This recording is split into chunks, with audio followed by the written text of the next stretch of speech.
Nasdem nangis lihat ini. Safari Anies di Surabaya sepi pendukung. PDIP sentil Nasdem. Ya, padahal Anies dijadwalkan ada kegiatan dia sebagai gubernur. Ya biasa.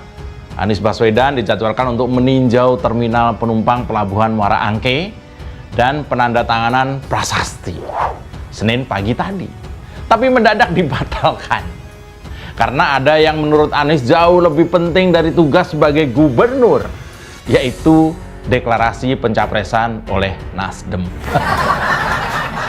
Ya, bahkan juga menurut Surya Paloh, dirinya juga baru saja keluar dari rumah sakit 2 hari lalu loh. Nasdem itu nggak peka banget.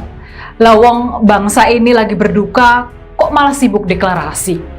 Itu kebangetan plus nggak ada hormat sama sekali terhadap para korban dan duka mereka yang ditinggal.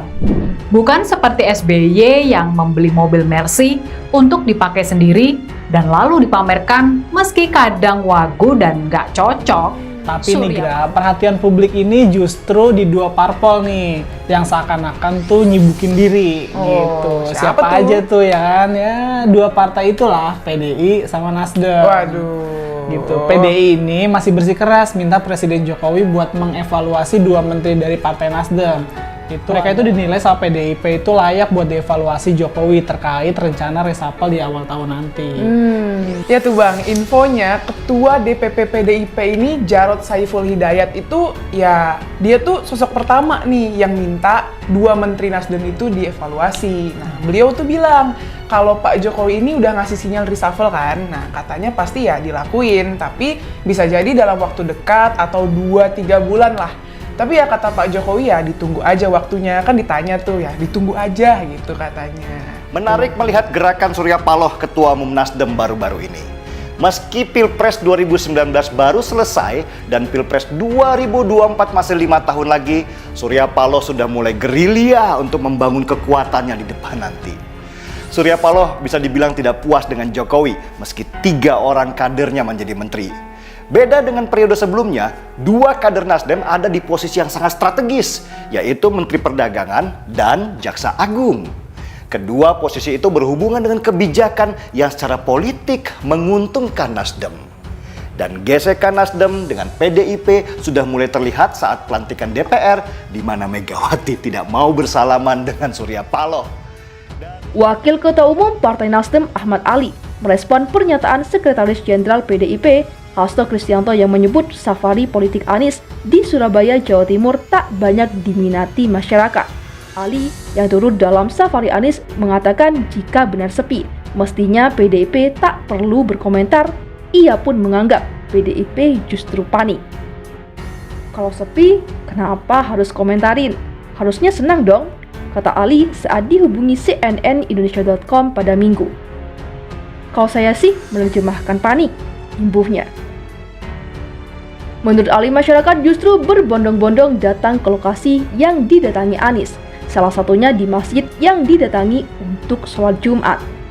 Ya, itu lihat saja di Instagram Anies, itu bisa bercerita.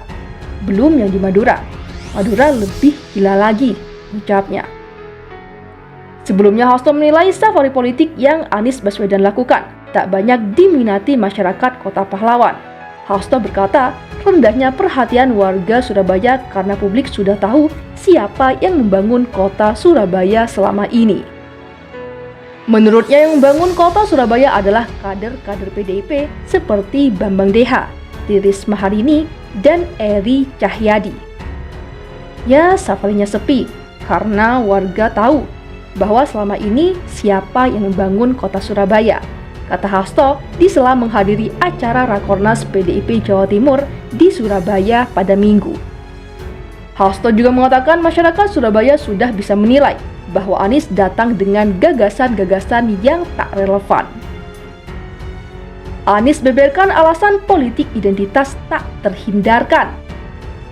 Bakal calon presiden Anies Baswedan menyebut setiap calon yang bersaing di kontes politik akan selalu memiliki identitas, sehingga Anies menilai politik identitas tak bisa dihindari. Politik identitas itu adalah sesuatu yang tak terhindarkan.